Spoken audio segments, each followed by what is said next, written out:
to do. Kick it over to Brion and Okay.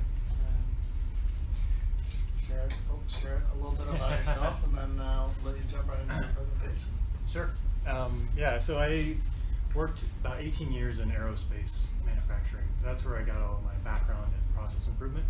We were a supplier to Boeing, and so Boeing got a lot of training and education from a lot of the experts from Toyota and Japanese consultants back probably 20, 30 years ago. And so that kind of all trickled down to suppliers of Boeing and other businesses. And so over the last couple decades, these methodologies around Lean and Six Sigma have gained popularity, and especially in larger corporations.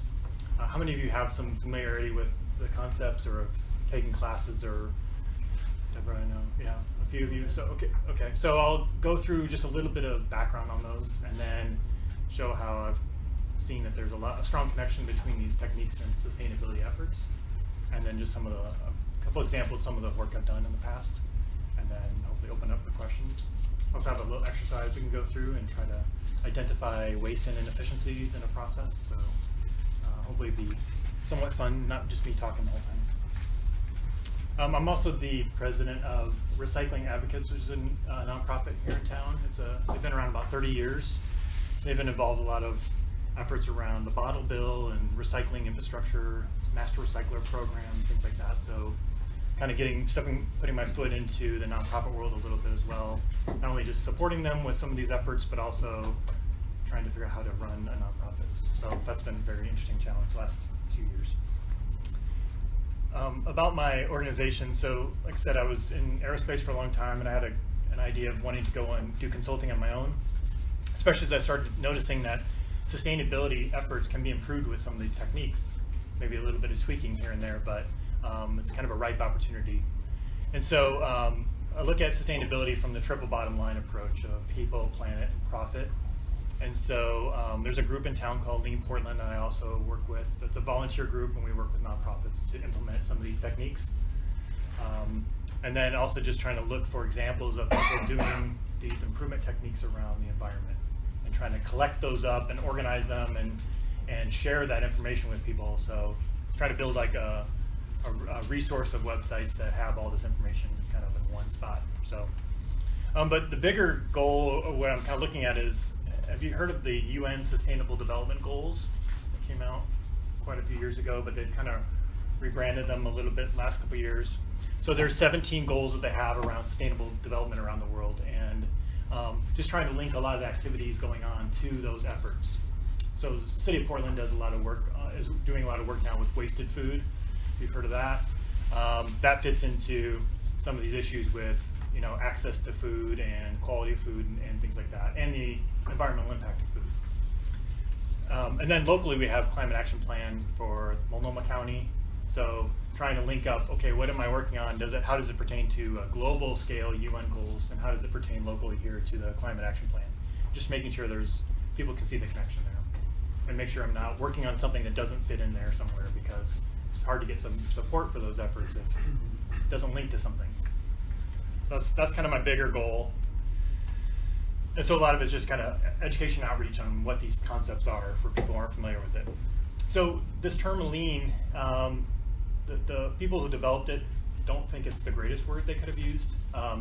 The first connotation people think of is, oh, you're going to trim out the waste in the process, and that means we're going to get rid of people, or you're going to give me less resources and I got to do my job harder, and I got less time to do it and more responsibilities. And that's the assumption people have going into it. So that's not the way it's supposed to be done. It's supposed to be to get rid of the non-value added or wasteful steps in the process that aren't something the customer wants to pay for or finding value in. And then so you can spend your time doing the stuff they actually do want from your organization. And then just making sure that all the processes and departments in your organization are aligned to what the customer needs are. And so it's not about making my process or my department run better. It's about making the whole value stream or the whole system run efficiently. And that might mean that my process is inefficient, but that's okay because the customer is getting what they want in a timely manner. And that's really a different mindset around thinking about efficiency. So it developed out of Toyota, called the Toyota Production System, and that was translated and put into a package called Lean. And the U.S. went over to Japan in the early 1980s to study why the automobile manufacturers were surpassing the U.S. manufacturers. So it kind of caught them off guard. And then they went to study this, they realized, oh, a lot of the companies had taken teachings of Henry Ford back in the early 1900s and took it and ran with it and enhanced it and built on that. And so some of the things we did in World War II to ramp up our World War II efforts, we kind of forgot about or got complacent with. And they continued as their redevelopment after World War II, and they just kind of took it and ran and developed it. So they kind of used some of the stuff in the US and then took it to another level. So the goal is to maximize the customer's value by minimizing the waste in the process. And the waste would be stuff that is not adding value to a customer. If they saw you doing that, they would say, why are you doing that? That's not the service or the product that I was really asking for. So if you're filling out paperwork or having them fill out paperwork that isn't actually going anywhere, nothing's being done with that information, it doesn't help make you a better decision, it doesn't give them any more information, should we be doing it in the first place? So that's a lot of the questioning. So you can actually free up people to then add more value, provide more products or services to your customer, not lay people off and save money temporarily, short term. And the goal is to shorten that time. So when your customer asks for something, how quickly can you get it back to them with what they want and only what they want, not a bunch of extra stuff you think they might want that they actually don't care about. So that's really kind of the high level goal. And so it started off as a manufacturing thing, but now it has applicability to every type of business and nonprofit and office process as well. So I'll have that link for there, but this is a group of Toyota consultants that all their job is to go around and work with nonprofits and other organizations on this approach. And so the video is basically a summary of what they did with the New York Food Bank after Hurricane Sandy and some of the struggles that the food bank was having delivering meals to families. And it would take too long. It was really stressful and strenuous on the volunteers. And they were basically running out of food before all the families were served, and they'd have to turn people away. And they went in and kind of looked at it and said, hey, these concepts apply the same way as a manufacturing process, and showed them a different way of doing it that was less complex, more simplified, streamlined, and they were able to turn around faster and reach more people. So it's a really good video to check out. So we'll can't do the review on that necessarily. There's two main principles to keep in mind, and there's a lot of tactical tools that are deployed, but really when companies start looking at lean as an approach, one thing they look at is what are the principles that I have to keep in mind, because everything's going to be unique, and you're never going to have a textbook example in your business of how this fits in. So it's got to always have a little bit of an adjustment or modification to it. So the idea is, let's keep these principles in mind as we're making these types of decisions. The first one is that we are looking for continuous improvement. So it's not a one-time thing where we go in and we fix that problem or that process, make it a little bit better, and then we say, all right, we're done with that, and let's hope it doesn't creep back up again. But we actually are continually looking for ways to make the process better every day and involving lots of people in that process. So even though my job in the past has been like a process improvement person, it's not my responsibility to go and do all the improvements. That's going to take a long time, and that's not going to be very effective. It's how do I get everybody in the organization to be involved in process improvement. So everybody, every day is kind of a mantra that you want to think about. And then the other one is called Gemba, which is basically means we go to where the work's being done and we look and observe and talk to the people doing the work. Not sitting in a meeting room like this and talking about how we're going to fix a process. We go to the process and we talk to the people and interact and say, here's a problem that we're having. What do you think? What's going on? Let's look at what's happening here. So it's about visually going to that area. And then also making sure that we're aligned on priorities, because there's usually an unending number of problems we could be working on. So what are the 2 or 3 that we're going to focus our attention on? And then let's knock those out so we can then work on another problem. If we have 20 problems we're working on, everyone's juggling too many things. And that's another concept, is we can get into a point where we have too much going on. And that's what we've done with some of the nonprofits, is that you have too many projects. You need to cut down the projects. You have to cut down the number so you can actually get more done by being focused on the few projects now. Get those completed, and then we can move forward on more projects. But people want to solve all those problems this year. And then just throwing more into the mix. It's like a bottleneck of driving in the traffic. If you throw too many cars on the freeway, everything comes to a screeching halt. It's the same thing with projects. If you have too many projects, nothing gets done because you're juggling way too many things and you're not actually solving the specific ones. The other thing is around respect for people or humanity, which is sometimes gets lost in our business cultures and thinking. It's about what can I do for the employees who are doing the work and make their jobs easier. Not to make them work faster or harder, but take away the frustration and the problems that they're having so they can actually focus on the stuff that they're good at. And that involves coaching. It's not telling somebody what to do, but teaching them to solve their own problems and see what you're seeing. And that takes a little bit longer time to do that. But if you commit to that as a goal, that I'm going to coach people to be able to make the decisions I want them to make, it's a better long-term solution. And they like working in an environment like that versus, I don't know what to do, someone come tell me what to do next, versus teaching them how to decide what to do next. And then the other thing is around teamwork is no one department should be dictating how the whole process works. It needs to be done collaboratively. So, like I mentioned, you can do a lot of things that make your department efficient, and it creates all kind of havoc for other departments. And ultimately, the customer is the one that ends up suffering with that. And so it's about what's best for the customer or the whole system. And sometimes that doesn't feel very efficient for individual processes or people, but that's okay. And trying to get people over that mindset is different. We usually see that a lot when we talk about batch processing. So it's sometimes very efficient for someone to knock out a bunch of documents all at once. But when that first document showed up 5 hours ago, till the time they actually processed all of them, the customer was waiting for 5 hours while you were waiting to batch up your work. And so when you look at it from that perspective, it makes more sense to go in and process them as they come in, even though that seems less efficient for you. But the customer is winning in that respect because they're getting quick turnaround on their work. So those concepts are sometimes a little counterintuitive. Some of the other concepts are very intuitive because it's like, yeah, why are we doing that? That's a waste of time. It's frustrating. Let's stop doing that. So a couple other things to think about in principles is investing in the people to increase engagement. So sometimes people say, oh, this is an efficiency program, but really, as you start learning more about this, you find out it's really an employee engagement program.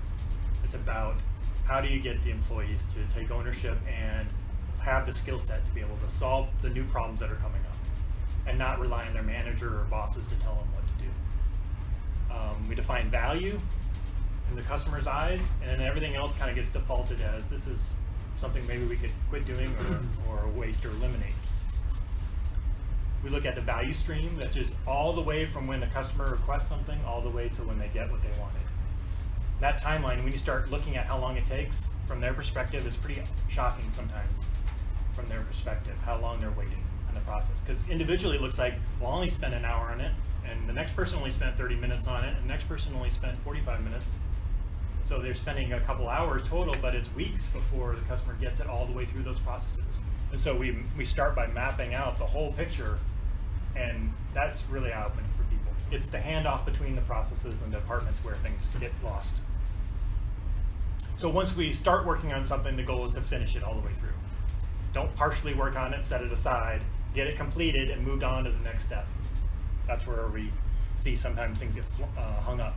So that's the idea with flow, is once I decide I'm going to work on this, I'm going to keep working on it until I'm completed all the way through. If I stop partway through, then I've invested labor into it, but my customer hasn't received the value out of it yet. And I probably got paid for it, but the company never got the value out of that money yet. So it's all work in process that hasn't been realized into dollars yet. So we focus on one thing at a time, minimal batches, ideally down to doing one at a time and moving it on, which is one of those counterintuitive things for people. We like to put in a concept called pull. So we wait until the customer actually needs it, not just complete it to get it off our to-do list, but say, when do you actually need it? And I'll provide it to you right at the last minute, but not too late. So I know it's updated, it's the latest information, it's exactly what you need. You know, I give the example of like a presentation. Let's say I created this slide deck, 3 weeks ago, and then for some reason we had a bad weather storm and we had to delay this or cancel it or push it out. Well, all that time I invested in it, maybe it never gets rescheduled. And so I spent hours on it and it never actually turned into something. So I'm going to wait to as late as possible to do the presentation knowing that this is going to actually happen. There's a lot of things we do in anticipation trying to get ahead of it, but then we end up saying, oh, now it's outdated, or I have to redo it, or update the slides, or update the graph, or the information is no longer valid, and I have to do rework, which takes us extra time to do that. Problems are good. That's a concept some organizations struggle with, is how are problems dealt with? The whole systems around Lean is forcing problems to come up to the surface. And so if your company or organization isn't very good about talking through problems, this won't work very well because the systems will start to fail. And there are always going to be problems, and the goal with Lean is to make them visible and obvious. So we can get our hands on it and say, of all the problems, which ones should we work on? But if some of them are hidden, then we're working on the ones we know about, and we're not working on the ones that we probably should be working on that are hidden. So we're set up processes to expose the issues. Then we can make the right decision about what to focus our attention on. We want to be blaming the process, not the people. We assume the people are there to do a good job and are trying to do the best they can, and they're not trying to sabotage or make mistakes on purpose. So it's usually the process is broken or confusing or could be done a little bit more efficiently. Simplicity is always key. How do we simplify it down to make it better with better visuals? And again, trying to be smarter about the work we're doing, not harder. Some concepts people struggle with is maybe it's better to do nothing than to work on stuff ahead of time and create more work for the next person and overload the next person. So that is hard for people to wrap their head around, that I don't want people to be actually working right now because they can create more cost to the organization than just their time. So if you have the manufacturing example I'll give is have somebody who's making, let's say, $30 an hour, and they're working on a product that's worth thousands of dollars. And if they decide, I'm going to stay busy and build up inventory of thousands of dollars of material we have to store and package, is that really the best use of our overall money? And so those types of questions get brought up a lot is let's wait until we actually have an order before we start processing. And we do experimentation to learn. So we all have great ideas, but put it to the test and see, does it actually work? It might be a textbook example, but this might not work for your industry or your business. So we experiment a lot on a small scale to see if it'll actually work. And it's a continuous thing, it never ends. We're trying to strive for perfection, knowing that we'll never get there. Any questions about some of those concepts? So those are the some of the principles and things I like to think about when I'm looking at a process or area and try to educate people on is, because everything's going to be some variant of these concepts. And so starting off, just having those things in mind, that this is the approach we're going to. Then we can talk through how best to resolve or address these particular issues. So one of the things we first teach is something called the 8 ways. It's also seen as a couple different acronyms.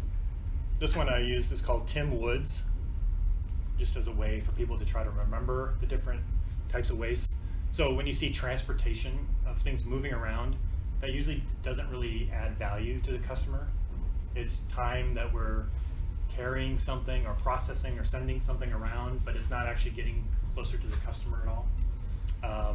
Even if it's going to the customer, the product or service isn't increasing in value during that time. It's just a distance thing. And so we look for transportation. People are walking around trying to get something, looking for things, physically moving things around back and forth. That's an opportunity that's taking up time. Like could be working on the actual product or service. Inventory is money that you've wrapped up in your processes, so it's really a kind of a cash flow thing. And when we can cut it down, first of all, we can see the problems easier when we're not looking at a big pile of stuff. It's very few items. We can actually manage that a lot easier. and it doesn't take up space, and I don't need an extra warehouse, which I have to heat, cool, and light, and spend money on. So it keeps us from hiding the problems, and it's good for our bottom line. Then there's things like emotion, just reaching for things constantly all day long. Can I move that closer to me? If some things, can we get the team together? So a lot of times I see groups broken up by departments, but that's not how the customer flow works. The flow works between the departments. So a lot of times we'll take one person from each department and put them all together into a cell or a work area, so we can all communicate around the type of product or service that we're dealing with. Then we can actually stay focused on the type of customers that we're serving. And that seems to make the processes run more smoothly, because now we're communicating between marketing and sales and customer service and project management. They're all in the same area talking about that same customer. Any type of waiting for information, waiting for decisions, waiting for approval, that's holding up the process. Doing things over and above what is needed by the customer. They said, hey, I need you to create this report for us.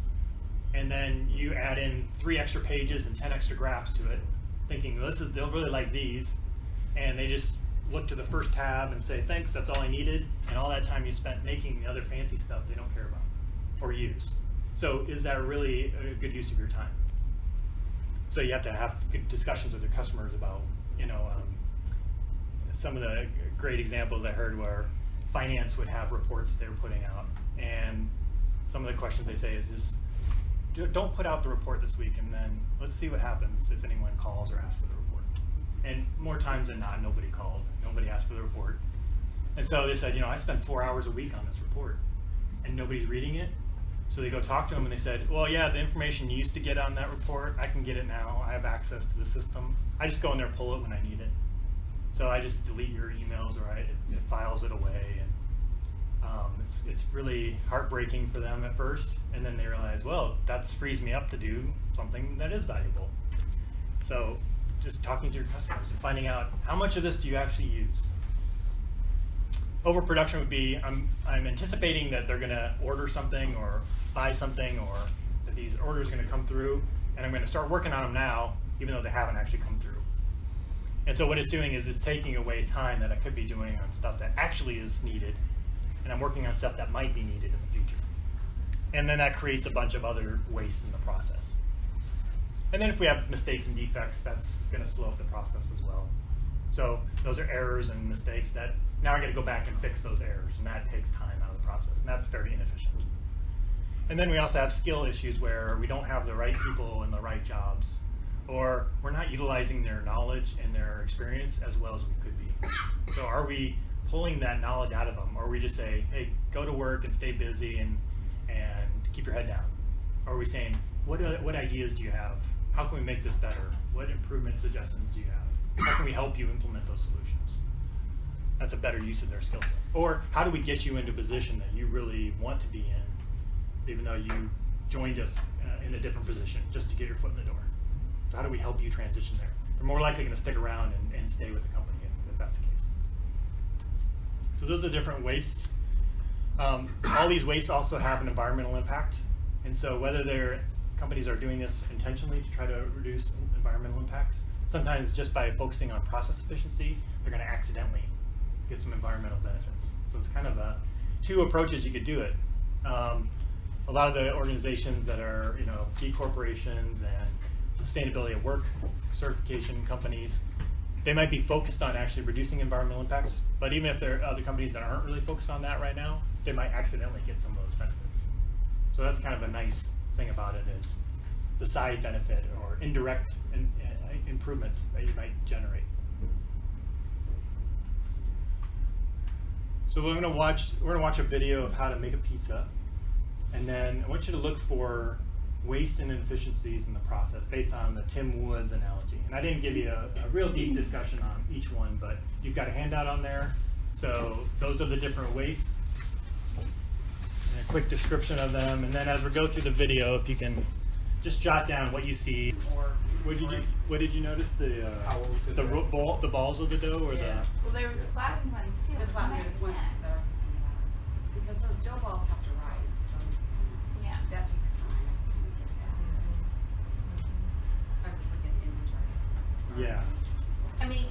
obviously it's like explanatory. Yeah, so they're anticipating a bunch of orders, but they're not coming through yet. He obviously has time to work on a video, so not overloaded. Every tool and kind of like. It looks like a lot of waste. Yeah, that tray of ingredients that are just kind of It's falling like through. every tray and the whole assembly line is full of things. Full of it. I mean, if you just run some quick numbers, that's a lot of money in there, I would imagine. Just because a little sloppy. I've seen some other ones where they have like a little ring around it to try to keep the ingredients from just flying all over. But, I mean, so it might be faster to do it that way, but what's the full impact to that? I save a second here, but I throw away 50 cents or $1 of stuff. Is that a good trade-off?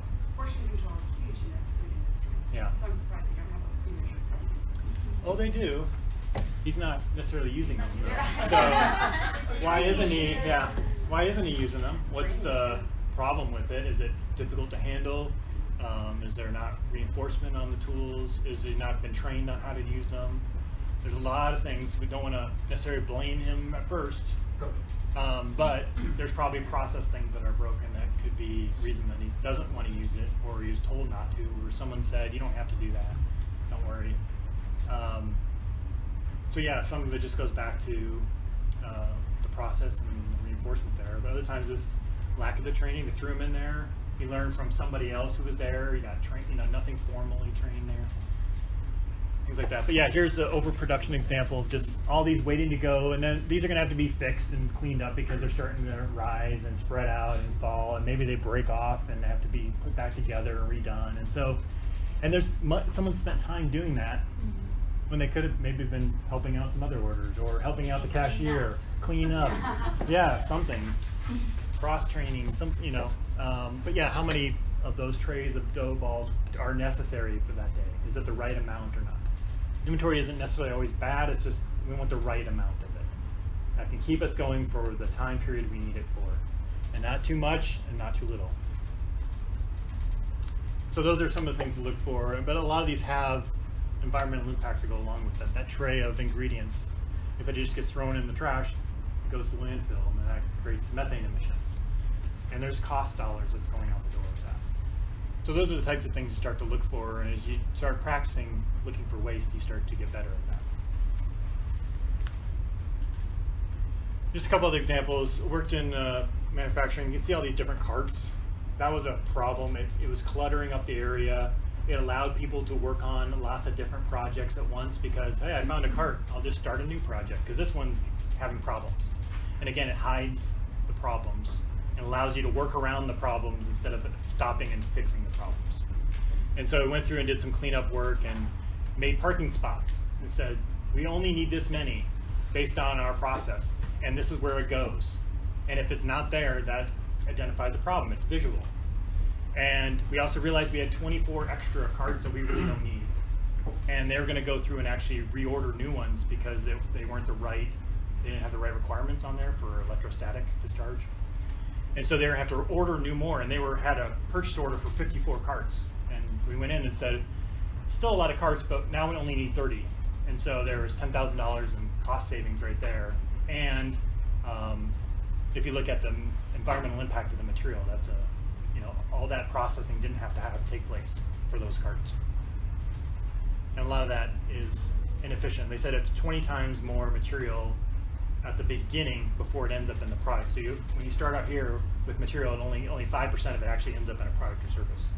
It gets lost throughout the process. So when you go back to the original source, that's a lot of material that you're saving. What are we doing on time? We've got about 10 minutes. Okay. This is another one where we actually did start to look at reducing down the amount of stuff going to landfill. And so I went over to the transfer station, I took some pictures of stuff that was thrown away, and it was a lot of packaging from suppliers. And we have high complex electronics, so that was understandable to a point, but also it takes time, it takes up space, and someone has to deal with it. And there's extra costs for that material, and there's really no good source for the recycling of it. And so that was something we were looking at. Can we do some more stuff with reusable packaging? So we started off kind of looking at it from a sustainability standpoint. So the last example was more about from a lean perspective, and I accidentally found some environmental benefits.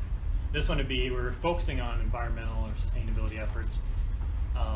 And what ended up happening is we started to look for opportunities to duplicate what we already had in place for some areas of reusable packaging material, which is just a box that we can break down and send back to the supplier after we build up a certain number of them.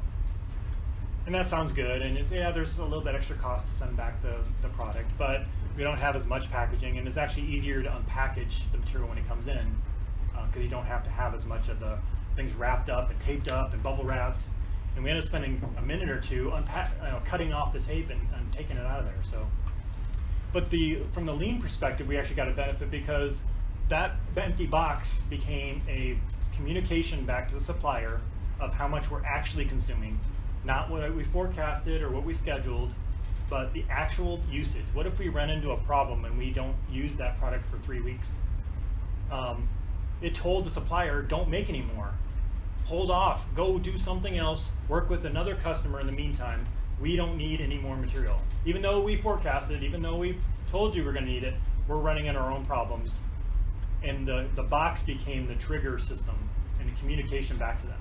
And so those types of systems help you connect different departments together through visual cues or cards or boxes or whatever, however you want to make those. But it says don't do any more until I give you some signal or indicator that I need more.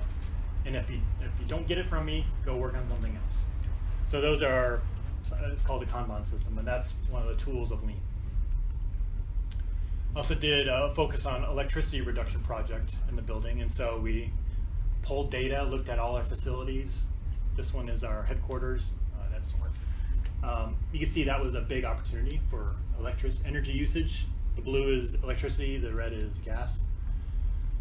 So that was a no-brainer, and we didn't really need to pull data. That was the biggest facility we had. But trying to make a pie chart of where that energy came from was very difficult. We did not have any detail below the surface. And so we went around and went to the work, and we walked around the building and found all the sub-meters, and we took measurements in the morning, in the afternoon, on the weekends, over the holidays.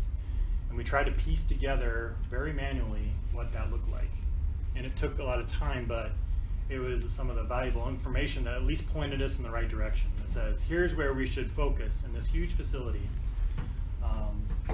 We also did some modeling. So my background is in statistics, and that's what a lot of the Six Sigma terminology goes. It focuses a lot on data and data analysis. And so I did some modeling of our monthly bills, and I said, what drives the bill and the fluctuation month to month? And so I did some analysis, and obvious that the temperature outside has a lot to do with it. But that's not the only indicator. It also mattered how many employees we had working in the building. What should have mattered but didn't matter was how many working days in the month. So you would think that December would be a lower month than a different December because of the number of working hour days. But we did a couple year, I think that was 2-year period. And it didn't matter if we worked 17 days that month or 22 days, which is kind of concerning because you would think that would be a pretty big indicator of energy usage, which highlighted to us, we've got a lot of energy being used when no one's here.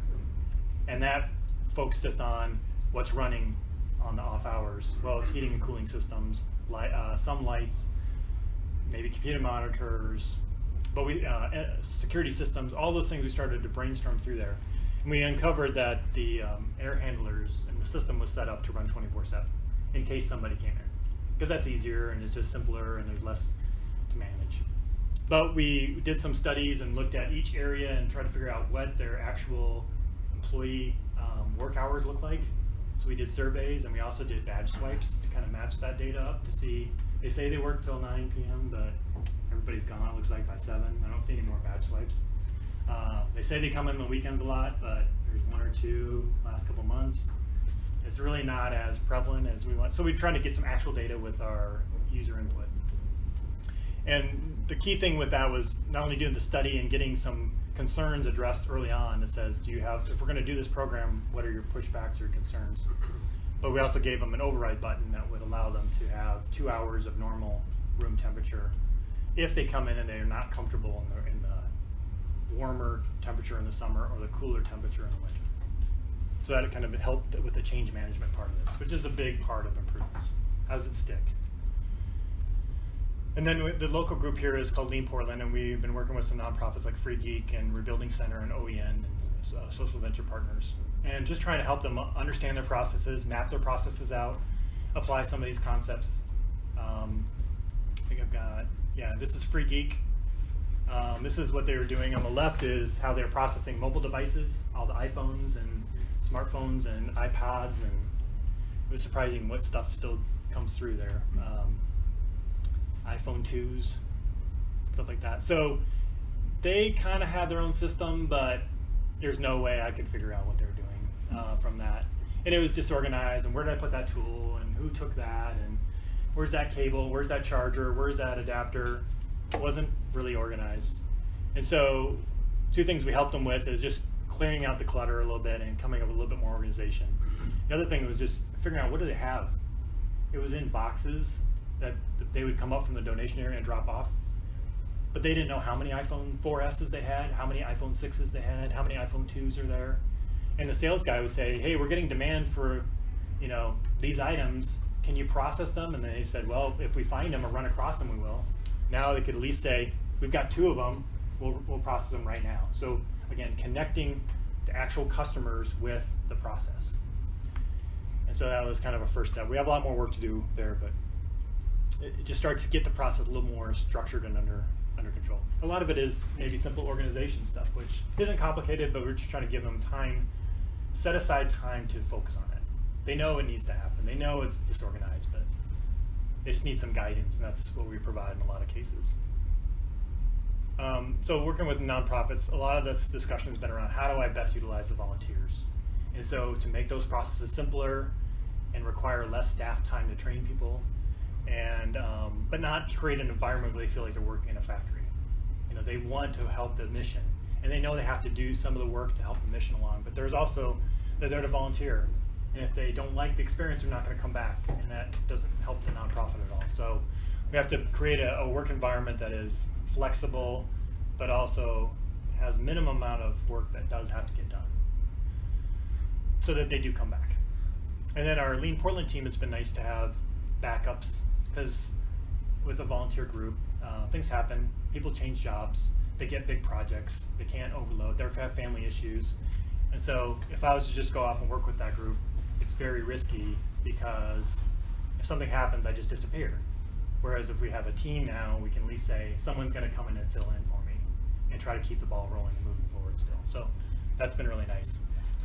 And then a lot of the work we've been doing is around the reuse of materials.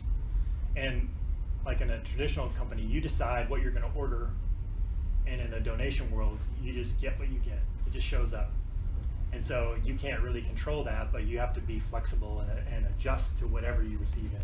You might get a lot of stuff, you might get nothing, and so you have to be even more flexible to ebb and flow with that. So that's been a really fun challenge to try to figure out how do these concepts work when you don't even actually get to decide what you're ordering. It just shows up. So as part of my company and through the Lean Portland group, we put on free workshops. And so Lean Primer, Six Sigma Primer, Behavior Change, Culture of Collaboration, those are workshops we have every month. And we have it over at Hatch Labs, where I have an office, if you're familiar with Hatch. So those are free to sign up. I try to post some of them on the BPA site, but not all the time do I get those posted. And then here's just a couple links. So the Lean Portland group, and then these other links are the, first is my business, but the other 2 are compilation of these examples and case studies and videos that I've found that are related to topics around the environment or around social good or social responsibility. So,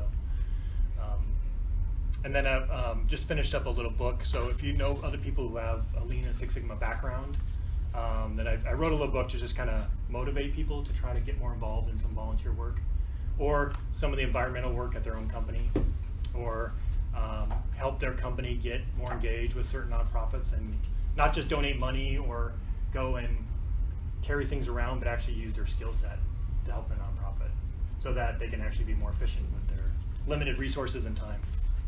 So those are free if anyone knows someone or wants to check it out.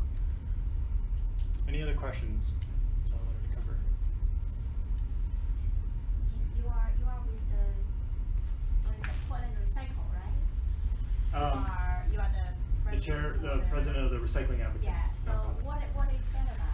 Yeah, so they're doing, they're trying to engage citizens in any recycling, reuse, waste reduction activity. So in the What's past, your we've been value? involved with, what's that? What's your value then? I never see any events or Yeah. big ads or. So right now, we're doing a coffee cup reduction campaign. So we're working with coffee shops to try to promote having people bring their own cup, because that's a big, Portland loves coffee, and a lot of people use it in disposable cups, and they think it's recyclable because it looks like paper, so it's confusing, or it's just more convenient initially, but we're trying to educate people on the problem, and then, so that's been a lot of our focus is around coffee shops. So that may be why I haven't seen a lot of other activities going on. We do like an annual update each year. But part of my role has been to try to figure out where are we going in the future. Are we just doing one-off projects, or we have a long-term plan here? And how do we make the organization sustainable? So we can tackle the people planet part. It's how do we make sure we have viable income, and what is our income stream with a nonprofit? So kind of the opposite problem usually I'm dealing with other companies. How many people so far there? For on our board, yes. Board. So it's just a volunteer group of 7 on the board, and then we have about different levels of memberships, but a small membership group, maybe 20 people that donate on a regular basis to us, and then I'm trying to figure out what is our long-term plan missions. Any other questions? Yeah. So what was your hardest project and what was your easiest project? I'm just kind of giving a scope here. Yeah. One big, huge project that kind of got a lot of effort was a humongous problem we had in early on, and really kind of kick-started some of our Six Sigma activity because we had a lot of success for it. And it involved some very complex stuff and some very simple stuff in there. So some of the things was like, it was a manufacturing process, and people were putting these microelectronics parts together, and then they would like set their scissors on the parts, or they would glue them together, and they'd leave them stacked up, and then the glue would stick to the parts, and then they'd rip apart the parts, and then it'd pretty much damage the parts, but they didn't really see that as the problem. So some of it was like a simple cleanup of what appeared to us very simple stuff, but when you're in the middle of it, it's hard to see sometimes.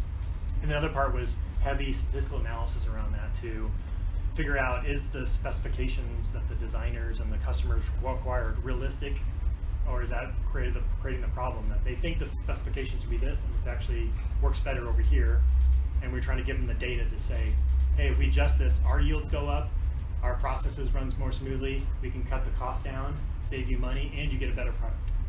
And so there's analysis that you can do and dig into some of those issues. So actually that one project, I think I've had both of those cases. Very complex and very simple stuff. So it was a combination of those things. Yeah. How do you convince future clients or coworkers that their common sense around this kind of stuff is maybe not enough, and that you need someone who's trained to think about these kinds of things versus I know that we should put this here and this here next to each other because they have them together. That's just common sense. Yeah. So I feel You mean my coworkers would say that oh no, we don't need a professional person to come in and tell us what to do because we know we're doing it every day. Yeah, I think usually when I start off, I say, how much time can we carve out for people to focus on this? Because usually that's one of the big problems is people have ideas and they just don't get the time to step away from their job to try to implement those or test out some of those ideas. So usually I say, can I get 15 minutes a day, an hour a week of just time where they're not doing their job, where they can think about making the job better and easier. And some of the stuff is fairly easy getting started. And I would say once you've kind of cleaned up your own work area, then I think you might have someone come in and say, before you start affecting other people's work by the stuff you're doing, let's make sure it's the right thing for the whole system. So there's always this kind of fine line of when you go too far in your own work that you start impacting other people's work. And that's where I think it's good to have somebody kind of come in and look at it and say, that doesn't make sense from the customer's perspective, or this concept of you do these in batches of 10 actually causes problems with the process, and here's why it makes sense to do it in batches of 2 or 3 instead. even though it doesn't feel very efficient that way. So once we start getting into the concept of batching, that's where people really struggle with the concept, and that's usually where I spend a lot of time kind of explaining that. So initially getting started, some of these things can be just, if they get some time, they're going to find a lot of easy, low-hanging fruit type of things. But once you start talking process between departments, between groups, that's where I think it's good to have someone kind of come in and facilitate and try to break down those barriers. Or you say, how do we experiment and try it out and see what happens? Because everyone's going to, some people are going to be more opinionated or more confident than others. So, but if you put it to the test and say, let's run a test and find out if this will work or not, then let's let the data tell us the answer, not the manager because they're higher up in the